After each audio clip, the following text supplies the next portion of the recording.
Сайн мэцгаано мөнгө лунаа суугта тавтай морил хаан ширээн дүргэмжлэгдсэн хатан киноныхоо 5 дугаар ангийн яриад үгэй. Лайк, сабскрайба дарахаа мартваа.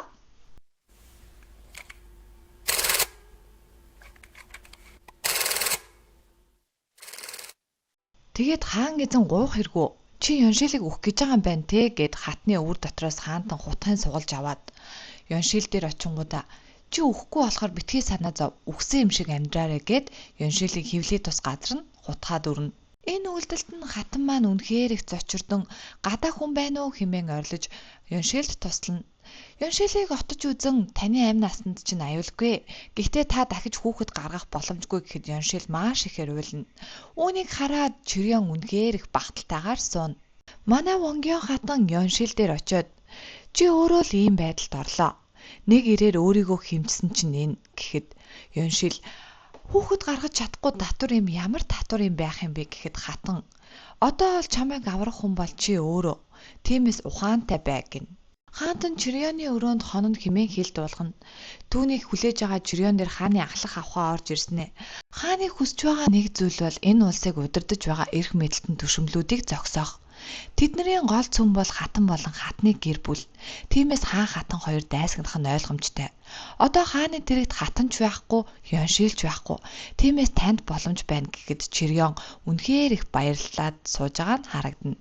Хаантан ордноос нууцаар гарна нэгэн тариалангийн талбай дээр очиод энэ хэний газар вэ гэхэд хааны туслах. Энэ бол хатны дүү болох Мин гэр бүлийн ахан дүүсийн тариалангийн талбай. Нийслэлийг Гегон руу нүүлгэн гэх мэдээллээс өмнө тэднэр тариаланчдаас их хэмжээний газрыг маш хямдаар авсан гэж би дугуулсан хэмээн хаантанд айлтгана. Хатны хоёр дүү хатантан бослогт оролцсон татвар юм Ёншилыг аврах боломжтой байсан ч үүнд оролцоогүй. Түүнээс болоод хаантан өөрөө Ёншилыг шийтгэж аварлаа. Ингэхлээр манай ихчил хэцүү байдалд орлоо хэмээн ярилцсан. Хаан туслахтайгаа урлаг судлаач нэгэн язгууртын айлын зочлно. Тухайн айлын язгууртан охин хөгжим даран хаан түүнийг харан баясан сууна. Гэтэл хааны туслах түүнд хандаж та энэ эмэгтэйг богтлон авч сэтгэлээ дэвтэнэ үү? Мин гэр бүлийн эд хөрөнгийг харсан шүү дээ. Хатны сүрж авахыг буулгая гэвэл биднэрт язгууртан татвар эмсэх хэрэгтэй. Тиймээс та хүчээ нэмэхийн тулд язгууртнуудтай холбоо тогтоон ураг садан болох нь зөв. Тиймээс та язгууртан гэр бүлдээ албан ёсны хурим хийгээд охиныг богтлоод авчих хэмээн зөвлөнө. Хаантан түшмэлдээ би гүнхүүний охиныг татвар эмээ болгон авах бодолтой байна. Мин гэр бүлийн хүчийг бууруулахын тулд хинтээж нийлэхэд би бэлэн. Тиймээс чи хуримд бэлт гэхэд түшмэл хаантан би Мин гэр бүлтэй найз нөхдөй харилцаатай. Тиймээс чадахгүй нь гэсэн чи хаантан тэр тусмаа чи хийх ёстой хэмээн түшмэлдээ даалгана. Ёншил хааны өмнө эрен өвдөн сүгдэн хаантан та намайг үгсэн мэт амьдр гэлөө. Би үнэхээр үгсэн мэт амьдрч чадахгүй. Та надад хайргүй байсан гэж юу? Надаас тайтгарл олдог байсан гээдтэй гэд өшөөл гун уйлахад хаан түүнийг тоохгүй явчихна. Маргааш нь Вонгён хатан ханхүү нартайгаа цайлж байтал Ёншилийн хүү Иб ханхүү сэтгэлэн завинсан харагдана. Түүнд хандаж хатан маань битгий санаа зовоо ээжтэй. Би түүнд тусгаалan анхаарал хандуулах болно хэмээн аргадана. Гэтэл хатны хоёр дүү яаран ирж хаантны Конхун язгууртны охиныг татвар эмээрээ авна гин. Тэрч байтугай бүр хурмын яам байгуулсан байна. Хатныг буулгах гэсэн Сүгбоны нөлөөнд хаан үнэхээр автжээ хэмээн дуулгана. Үүнийг сонссон хатан маш ихээр яаран хаан дээр очино. Хаан түшмдүүдтэйгээ хуралдан суух ба хатны дүү хаанд хандан хаантан минь та энэ хурмаа зогсоож хайрлана уу? Хаан болон Мин гэр бүлийн сайхан харилцаанд атаархсан хүмүүс энд хурмыг хүсэж байгаа гэхэд өөр нэгэн түшмэл. Хааны үр удам үлдэх хэсэг нь энэ улсын асуудал. Тиймээс хаантан татвар юм авах нь зөв. Язгууртан айлын охин учраас хурмын ёслол хийх нь зүүн хэрэг.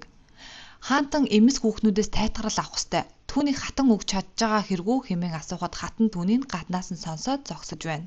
Вонгён хатан хаанд хандаж би энэ хурмыг чи эсэргүүцэж байна.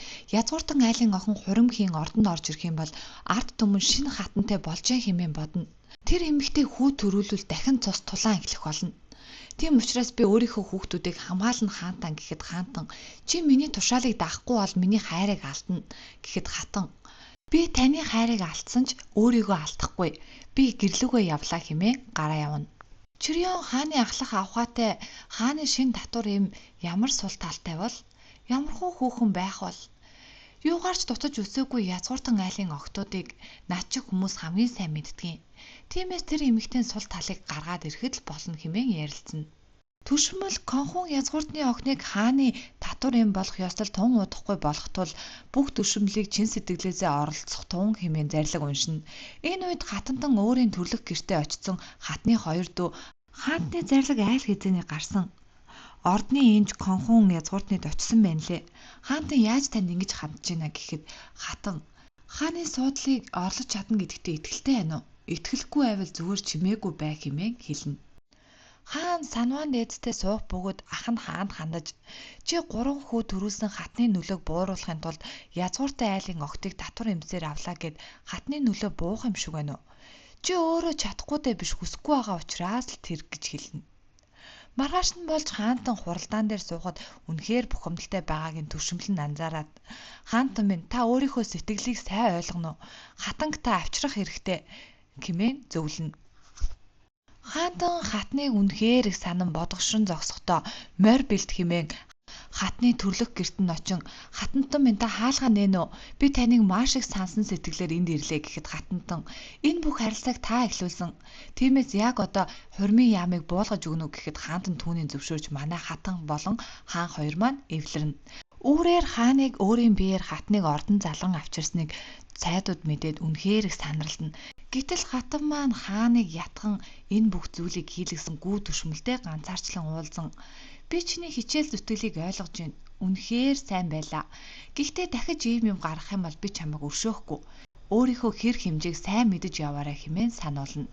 Конхон язгууртны охин ээж автагаа салах ёсхийн ордон руу орно. Хатны хүсэл дээр том хурим болохоо болсон учраас энэ ордны тэргүүн авхаа угтаж аван өрөөгийн танилцуулна. Хун авхаа хатан дээр минь очин бараалахад хатантан хурмын яамыг татан буулгахыг хүссэн хүн бол би. Намайг үзэн ядмаар авил чиний дур. Гэхдээ чиний төлөө хийж чадах зүйл надад энэ л байна. Хааны хайр сэтгэлийн төлөө өөрийнхөө бүх зүйлийг битгий зориул. Ордонд амьдрах шалтгаанаа ол хэмээн гаргана.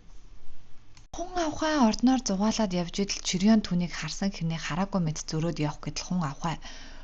Хүй, чи яагаад надтай ингэж бүдүүлэг харьцаж байгаа юм хэмээн асууна. Гэтэл чирён чи бит хоёрын дээр байна уу доор байна уу зиндаг хаан эзэн шийднэ. Тиймээс чи итгэлтэй байна уу өөртөө?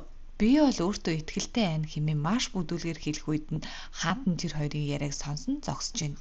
Ордны шадар авхаа хаантны тусгай авхаа хун авхаатай үнэхээр бүдүүлэг харьцжээ. Хатан та түүнийг шийтгэнүү хэмээн хэлэхэд хатан тусгай авхааг дуудуулан авчирж би хаантай хамт удахгүй чудоонох гэрлүүгээ явна. Тиймээс чи өөрийнхөө битгий хавцлын ирмэгт тулгаадай хэмээн чирээ авахад сануулна. Хааны туслах чүү төшмөл хатныг ордноос гарсан төрүүлээд чудоонох гэрлүүгээ явж байгаа гэхэд хаантан тусгай авахаа чирёныг дуудуулан хатны мэдээдгчийг олоод ирээ хэмээн тушаана. Хатны дуу аавдаа хандан хааны эсрэг дахин нэг хуйлдаан болох гэж байх шиг байна. Зэр зэвсэг цуглуулж байгаа тухай дуулгана. Хатан үүнийг мэдж байгаа юу хэмээн асуухад хатан мэдж байгаа. Хатан ордноос гарсан энэ тухай өөрөө сохор төлөгч өвгнөөс сонсно хэмээн хэлсэн гэдгийг дамжуулна. Хааны тушаалаар чирён хатны өргөөнд ирнэ.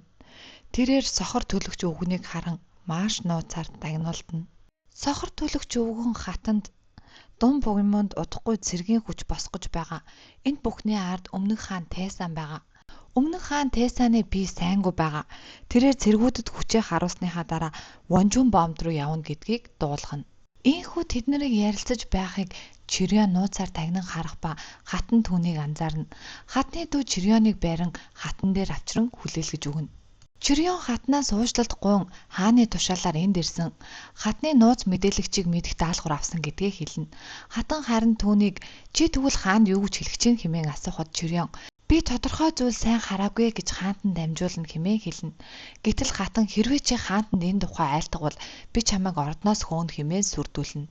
Хаантан өөрийн албад түшмлүүдтэйгээ хатны аавын урилгаар хатны гэрлүү хөдөлцгөөнө. Хатантан угаалгын өрөөнд чирёныг дуудуулан чи ийшээ ороод ир үгүй бол би гараад очих уу гэхэд чирён орно. Хатантан гартаа маш үзүүртэй мод барьсан харагдах ба чирён айж байгаагаар энэ 5 дугаар анги маань дуусна. Та бүхэнд маань Хаан ширээн дүргэмжлэгдсэн хатан кино маань таалагдж байгаа бол лайк, subscribe дараарай. Ингээд түгээж чадах хайраа түгээцгээе. Bye bye.